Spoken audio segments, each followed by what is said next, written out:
novela que usted quiere escuchar. Con Román Losinski.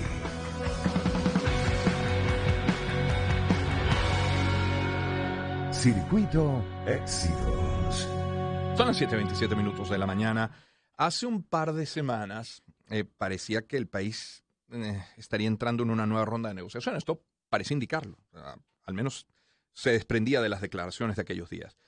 Maduro confirmaba el encuentro con Estados Unidos y entre Estados Unidos y su gestión. Luego hablaron de un reseteo. Días después una rueda de prensa de Jorge Rodríguez hacía el énfasis en que no se sentarán con Juan Guaidó, pero no dejaba claro si se refería a él o a su delegado Freddy Guevara, en fin.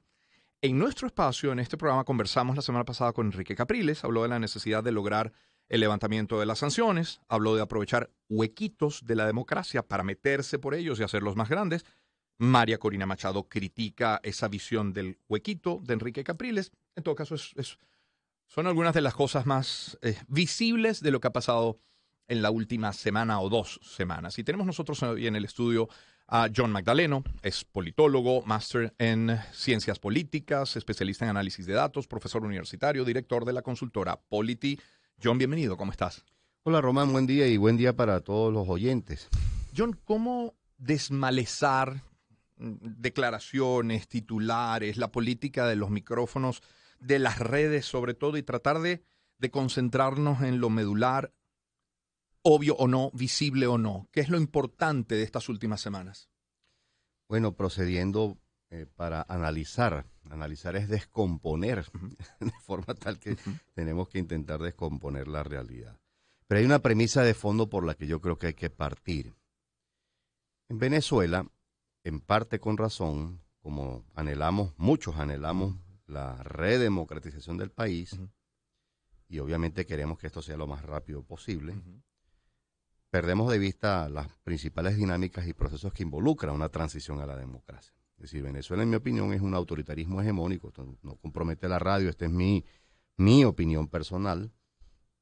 Y esto significa que usted de la noche a la mañana no puede llegar a una democracia liberal.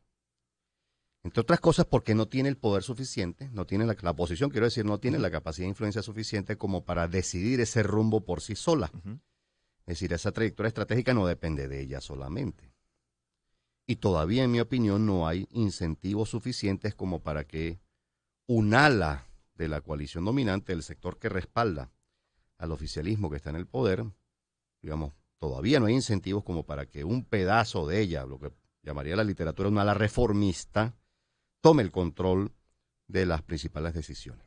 Entonces, cuando se debate, es que esa visión del huequito, o del intersticio, es una visión insuficiente. Bueno, muy bien.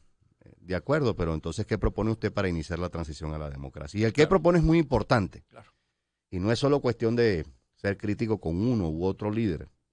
El qué propone, obviamente, nos conduce a un debate estratégico sobre estrategia. Y estrategia es adecuación de medios afines. Y en Venezuela tienen rato confundiéndose los principios con las estrategias. ¿Sí? Es decir, puede que usted no defienda los principios que dice defender porque su estrategia es inadecuada, es decir, es una mala adecuación de medios afines. Entonces, este es el debate medular, es decir, básicamente cuáles son las opciones estratégicas disponibles para una oposición que desea una redemocratización, en el entendido de que el balance de poder todavía favorece a los actores que están ocupando los principales cargos públicos y que tienen el control del Estado central. Entonces, yo lo que he venido planteando desde hace mucho tiempo, y tú me lo has escuchado decir en varias oportunidades, es trabajemos sobre aquellas variables que podemos intervenir. ¿Sí? Las variables que se pueden intervenir desde el lado de la oposición son aquellas que están conectadas con la movilización social y política. Por eso siempre critiqué, y lo voy a seguir haciendo porque es un error estratégico de envergadura, desmovilizar a la población. Desmovilizarla es el peor error porque en efecto eso le sirve a un régimen autoritario. Todo régimen autoritario intenta privatizar la política, lo público. Esto que nos decían nuestros abuelos, ay mijo, en tiempos de Pérez Jiménez se vivía muy bien, se podía dejar la puerta y la ventana abierta y no pasaba nada. Siempre que no se meta con política. Exacto, entonces decían, lo único es, como si acaso fuese un asunto menor, lo único que no se podía meter en política. Ay, abuelo, un detallito, le decía yo a mi abuela materna, a quien adoré y que en paz descanse. Así que el problema es cómo hace usted para forzar la barrera de unas restituciones de garantías que le permiten operar. De vuelta, es muy importante que entendamos esta noción. Es una noción contraintuitiva. No es factible migrar rápida, digamos, y eficazmente desde un autoritarismo hegemónico a una democracia liberal. Por tanto, hay que caminar primero en la dirección de que sean restituidas algunas garantías básicas. ¿A cuáles me refiero? Libertades civiles, derechos políticos, algunas que permitan, obviamente, no solo mayor competitividad electoral, sino en general mayor presencia pública, mayor capacidad de influencia de la oposición. Ese es el tema medular. Es decir, si siguen estando restringidas libertad de expresión, de opinión, de pensamiento, de asociación, habeas corpus, todas estas están intervenidas hace rato. En Venezuela no hay inviolabilidad de las comunicaciones privadas. Eso es gravísimo. Es decir, en unos programas, en una televisora estatal, se han llegado a exhibir conversaciones privadas. No hay inviolabilidad. Es decir, que en Venezuela se violan libertades civiles esenciales, pero desde hace rato. Fíjate que eso, más o menos, con sus matices, le he escuchado decir a algunos de los líderes políticos más visibles de nuestro país. Pero ellos se trancan en la pregunta, ¿cómo? Claro. ¿Cómo restituyes esas garantías? ¿Qué nos dice? Bueno, es lo mismo que he planteado durante años. Tú no puedes restituir esa garantía si no hay una fuente de presión. La fuente de presión tiene que organizarse. Después de examinar 102 casos de transiciones, uno cae en la cuenta, caray, aquí hay unas dinámicas esenciales. Este otro debate conduce típicamente a equívocos. Es que el caso venezolano no es único. Sí, bueno, claro, desde esa perspectiva todo caso es peculiar. Es decir, que de novedoso tiene lo que usted me está diciendo. Que sea peculiar no quiere decir que no sea comparable con otros casos. Y cuando usted hace la comparación, que como decía el maestro Sartori, comparar es asimilar y diferenciar en los límites. Es decir, comparar es establecer diferencias y similitudes entre diversos casos. Usted se da cuenta de que hay algunas regularidades, hay algunas dinámicas que son, más o menos frecuentes. Y una dinámica frecuente es ahí donde hay una fuente de presión interna, pero porque se organiza, caray, el costo de la represión y de estas violaciones de garantías en general es mucho mayor para el régimen autoritario, mucho mayor. Es decir, cuando se organiza un movimiento social, ¿qué es lo que distingue una protesta eventual de un movimiento social, Román? La perdurabilidad, la estructura, el tejido social que le asiste a ese movimiento, la identidad que genera entre determinados grupos, la dirección estratégica, su capacidad de anticipación. Es decir, un movimiento requiere mucha más organización y estructura que una protesta espontánea, que es, en mi opinión, lo que ha ocurrido en la mayor parte de los años transcurridos en Venezuela. Entonces, vertebrar, organizar la fuente de presión interna que tiene un instrumento típico de movilización, la protesta, pero que tiene otras múltiples expresiones colectivas, bueno, en mi opinión es el principal imperativo que nunca se acometió durante 23 años. Entonces, lo primero es esto. Si tú quieres elevarle el costo al régimen autoritario por las violaciones de garantías, tienes que organizarte mejor en el plano social. Y obviamente tienes que organizarte mejor en el plano político, lo cual demanda mayor y mejor coordinación estratégica entre los actores de oposición, en este caso, los partidos. Entonces, solo así la presión externa puede ayudar, pero la presión externa no es suficiente. De los 102 que he examinado, he encontrado que en 83 fue crucial, cierto nivel de encadenamiento de las variables domésticas. No es que no existía presión externa en la mayor parte de ellos, sí, claro que existía, pero las variables domésticas fueron las decisivas. Por cierto, la mayor parte de las transiciones se resuelven es mediante una fractura de la coalición dominante. En algún momento, estos sectores que componen la coalición toman distancia, sus agendas de intereses se divorcian. Román, 83 es un número muy grueso. Hay múltiples modalidades de fractura, no lo que la gente fantasea, la militar. No. De hecho, hay fracturas del tipo de las que conforman subcoaliciones en donde están integrados civiles y militares en ambos lados de los fracturados. Es decir, ese no es. En Venezuela hay mucha mitología, mucha leyenda alrededor de las transiciones. Entonces yo creo que hay que partir por el ABC, que este es un caso complejo, desde luego. Que en el siglo XXI hay mayor resiliencia de los regímenes autoritarios, desde luego. que cooperan entre sí, los regímenes autoritarios, desde luego, que echan mano a las tecnologías de la información y la comunicación, desde luego. Pero se ha hecho todo bien como para decir no es factible por intermedio de estas opciones estratégicas. Mi respuesta es categórica, no, se han hecho muchas cosas mal.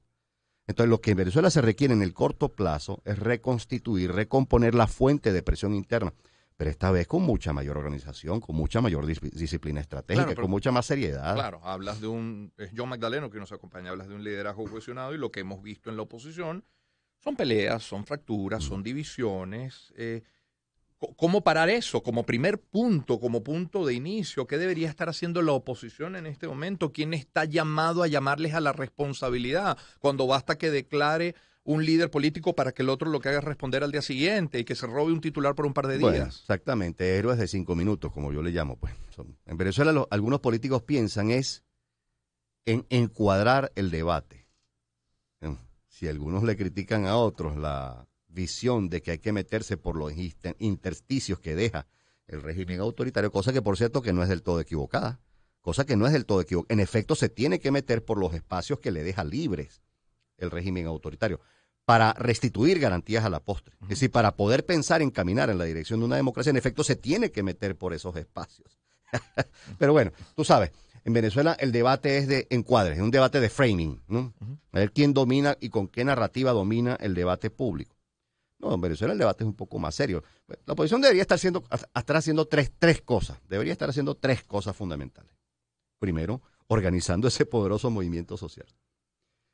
Ese movimiento social, en efecto, tiene que reiniciar un nuevo ciclo de movilización, pero de vuelta, esta vez con mayor asertividad estratégica, con más disciplina, con mejor planificación. En Venezuela en 2017 se utilizó la lucha no violenta a medias, para no ser más duro, a medias, con mucha indisciplina y como táctica. La lucha no violenta demanda mucha disciplina, pero es que es una estrategia, no solo una táctica. Y es una estrategia de la que hay que echar mano porque hay evidencia empírica conforme a la cual se ha logrado probar que la lucha no violenta es mucho más eficaz que la violenta. Por una razón básica, Román. Precisamente el carácter no violento de las movilizaciones es lo que asegura, sobre todo si estas son verdaderamente organizadas, masivas y disciplinadas, subrayo, verdaderamente organizadas, masivas y disciplinadas, lo que garantiza que los costos de la represión sean mucho mayores. Si desde los que protestan hay algunos exaltados, vamos, que provocan a los cuerpos de seguridad, obviamente el costo de la represión es mucho menor, puede estar más justificado. Claro. Por la provocación. Claro. Entonces voy a radiografiarlo de esta manera para que todos entendamos lo que intento comunicar. Cuando llegaban algunos escuderos en las marchas de 2017, todos le aplaudían, le decían valientes, valientes. Y a los 10 minutos había una refriega ya con los cuerpos de seguridad, había represión. Pero esa represión tenía mucho menor costo que si los escuderos, algunos de ellos por cierto, no hubieran provocado los cuerpos de seguridad. Esto es lo que llamo héroes de 5 minutos. Arrancan los aplausos, pero el sentido estratégico de la protesta se pierde. Una protesta que es violenta deja de ser masiva de inmediato. De inmediato. Si cuando hago lo masivo no estoy pensando en 50.000 personas frente al Centro Lido o en la Plaza Brión de Chacaíto. Cuando hablo de verdaderamente masiva, estoy teniendo en mente el umbral del que hablan Chenoweth y Estefan, que es 3.5% de la población movilizada. Si tú sacas la cuenta de 27 millones de habitantes, eso es cerca de 1 millón de personas movilizadas. Entonces, mucho más de lo que, en efecto, tenemos en la cabeza y lo que hemos experimentado en el pasado. La única oportunidad que en Venezuela se produjo una aproximación a esa cifra fue el 11 de abril de 2002. Sí. El 11, que muy poco tuvo que ver con el 12. Claro. Muy poco. Claro. Es decir, los errores a partir del 12... Bueno, podemos listar aquí, podemos hacer 3 programas conjuntos y editar varios tomos sobre esos errores. Sí. Pero el punto de fondo es, mira lo que ocurrió el 11. El costo de la represión fue enorme porque la movilización fue masiva. Se estima que esa movilización del 11 de abril rondó las 400.000 personas. Se ha estimado con planimetría, fotos, etcétera, estimaciones de gente por kilómetro cuadrado. Ahí no hubo 1 millón de personas. John Magdaleno con nosotros. John, cuando dicen no nos vamos a sentar con Guaidó. Pregunto, ¿es cierto cuando dicen que no se acepta el tutelaje de terceros países? ¿Eso es cierto? ¿Es verdad que Estados Unidos no forma parte de las negociaciones? ¿Qué hacemos con las negociaciones? ¿Existe la posibilidad de que mientras tú y yo hablamos y se nos desvía la atención por algunos titulares, en efecto se esté avanzando en alguna medida a través de la negociación o del diálogo? Claro, Román, las negociaciones, que por cierto son un instrumento que se ha aprobado en no menos de 60 casos de estos 102 de los que hablo, repito, en no menos de 60 hubo negociaciones, y por cierto la mayor parte de ellos exitosas. Las negociaciones transcurren en varios planos y en varios espacios. En Venezuela estamos un poco obsesionados con el espacio público en el que se visibiliza la negociación. No. Es que hay espacios y planos distintos al público. Hay conversaciones privadas. Quiero decir, usualmente hay conversaciones privadas. Hay interlocución entre factores de el régimen autoritario y la oposición. A veces, por cierto, hay terceros, bien como mediadores, bien como parte integrante, es decir, en algunos casos, como por ejemplo Paraguay, sí, Paraguay con Stroessner a la cabeza es la dictadura más longeva de América Latina. Duró más que la de Gómez. La de Gómez duró 27, la de Stroessner duró 35, 35 años. Bueno, pero vamos, eso se resuelve a la postre, no es lo que yo deseo para Venezuela y tampoco lo recomendaría. Se resuelve con el golpe de Estado que le da el general Andrés Rodríguez. ¿Quién era el general Andrés Rodríguez? Consuegro de Stroessner. ¿Sí?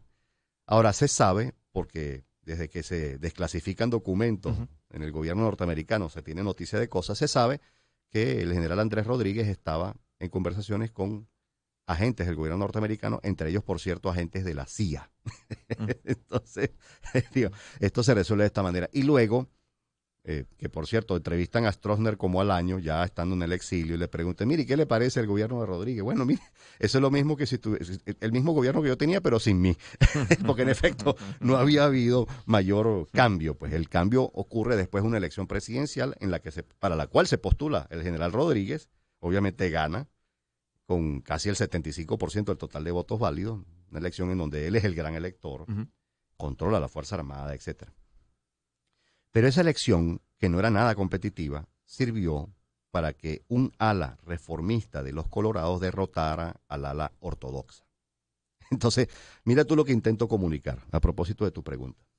Lo que intento comunicar es, si la oposición verdaderamente quiere facilitar, quiere estimular una aproximación a la transición a la democracia, tiene que jugar estratégicamente para fortalecer a un ala reformista de la coalición dominante. Pero claro, cuando esto se dice, los más exaltados políticos y opinadores de Venezuela dicen, eso es cohabitación, eso es colaboracionismo. No, amigo, es que si usted no favorece la ruptura de las agendas de intereses, básicamente fortaleciendo hasta donde esté en sus manos a los reformistas, usted no está contribuyendo con la transición. Si usted, bien por acción u omisión, bien por no comprender el juego, consciente o inconscientemente, termina cohesionando mucho más a todos los factores que integran la coalición dominante, usted a la postre sí es un cohabitador y un colaboracionista. Es decir, si usted los fortalece porque los mete a todos en el mismo saco sin ninguna capacidad de discriminar, sin pensar en que algunos de ellos requieren garantías e incentivos para estimular la transición, entonces el que está bloqueando la transición es usted. Es decir, su interpretación es parte del problema. Entonces, vamos, ese es el tipo de cosas que hay que discutir, porque yo veo a mucha gente hablando de principios, pero que no tiene ni idea de cómo son las transiciones a la democracia y opera en lógica contraria a cómo podrían ocurrir en Venezuela. John, ya llegando al final de esta conversación por razones de tiempo, John Magdaleno, nuestro invitado, Luigi Piccella el martes, muchachos, fue el martes antes de ayer, Luigi Piccella estuvo acá, el presidente de Conindustria, y decía que se sientan con el Ejecutivo, con los ministerios encargados, los que tienen que ver con la dinámica económica, y que prácticamente no tenían discrepancias, que había acuerdos, que había puntos coincidentes, los que más. Pero luego que cuando se buscaba la materialización de esas medidas, en las que coincidían además, decía, bueno, son bloqueadas por radicales. ¿Son esos extremos los que impiden avanzar en Venezuela? son algunos de los actores más importantes que impiden, que bloquean la transición. Los extremos de los dos lados. Claro, eso sí, claro, de los dos Sí, de los dos lados, del oficialismo y de la oposición, sí, claro que la bloquean, por la razón que te digo. No hay alta probabilidad de transición si no hay un divorcio de las agendas de intereses, especialmente en el caso de la coalición dominante. Como te digo, en 83 de 102 casos se produjo alguna modalidad de divorcio de las agendas de interés. Entonces, obviamente, fortalecer al ala reformista de la coalición dominante a la postre le despeja parte del camino requerido para que una transición sea factible en el futuro. Entonces, bueno, sí, esa es una explicación. Los ortodoxos, los más radicales, los más extremistas, para ser más duros, sí bloquean, pero también tengamos en cuenta esto. Dentro de la coalición dominante hay actores que juegan al policía malo y al policía bueno simultáneamente. ¿Sí? Lo que pasa es que quizá algún rol es público y el otro no, el otro es privado. Entonces, en estricto sentido es muy difícil determinar quiénes son los duros y quiénes son los blandos dentro de la coalición dominante. Pues, es muy difícil. Visto que no, yo no las encuentro, a lo mejor me equivoco y me lo aclararás, pero visto que no encuentro las rutas que la dirigencia opositora debería haber puesto sobre la mesa, una o varias, yo como ciudadano debo cifrar mis esperanzas de un cambio, si es que lo quiero. Habrá quien quiera continuar con la dinámica de nuestro país de los últimos años, pero aquel que quiera un cambio, sus esperanzas deben cifrarse en que en 2024, pensar en 2024. Mientras tanto, pues, seguir trabajando y hacer de esta vida lo más digna posible. Sí, lo que pasa es que cifrar esperanzas en una fecha ya sabemos a dónde nos conduce, ¿no? Decía el maestro Norbert Lechner, siempre lo recuerdo acá. No hay desencanto donde no hay ilusión. Decía Lechner, no hay desencanto donde no hay ilusión. Mira, Román, a este respecto yo, he llegado a una conclusión en lo personal. Yo cifro o puedo cifrar esperanza en lo que los venezolanos como sujeto colectivo podamos hacer. Y este es un punto muy importante. Los venezolanos no nos hemos asumido parte del proceso de lucha en favor de una redemocratización. Por lo regular le dejamos esta tarea a los políticos. Bueno, depende de los políticos, de lo que haga la oposición, de lo que haga la dirección opositora. No, es que arranqué diciendo una de las tres cosas, por cierto, no dije las otras dos. La segunda que la oposición debería estar haciendo es constituir una plataforma mucho más incluyente. O mejorar la que tiene, que es la plataforma unitaria, la de los partidos. ¿Sí? Y tercero, evidentemente, tendría que plantear una estrategia que logre esto que intento decir, un empoderamiento, digamos, masivo de los ciudadanos. Yo puedo cifrar las esperanzas en que nos convirtamos en sujetos transformadores. Tú mira, bueno, pero ¿con qué se come eso? Bueno, usted estaría dispuesto, querido amigo que me escucha, querida amiga, estaría dispuesto a formar parte de un movimiento social que luche por la transición, que se movilice social y políticamente por la transición. Porque ya eso podría... ¿Usted está dispuesto a entrenarse en la lucha no violenta? ¿Está dispuesto a formarse en planificación para estos escenarios de lucha por la democratización de un país? O sea, porque esto requiere un poco de técnica, pues no podemos seguir improvisando como si fuera truco. Si esto es ajedrez, esto no es truco. Se ha jugado truco durante 23 años. Bueno, se ha jugado un poco mejor en algunas oportunidades, pero esto no es truco. Esto es ajedrez. Esto requiere un poco más de técnica y de ciencia. ¿Usted está dispuesto a hacerlo? Cuando yo vea que la respuesta colectiva es un sí rotundo, caray, aquí hay aquí hay oportunidades que lucen un poco más auspiciosas. Lo que está planteado en el 24 es una oportunidad. Una oportunidad. Para el 24 puede haber una crisis de sucesión presidencial. Para el 24 muchos venezolanos quisieran cobrarle a Maduro su ineficacia política, económica, social, financiera. Para el 24, por ejemplo, podrían erosionarse algunas bases de respaldo en lo interno de la coalición dominante. Para el 24, algunos factores dentro de la coalición dominante podrían interrogarse, bueno, ¿y hasta cuándo? 6 años más de Maduro. ¿Sí? Gente adentro podría interrogarse sobre esto. Entonces lo que está planteado es una oportunidad. Entonces lo vamos a hacer mejor esta vez, colectivamente hablando.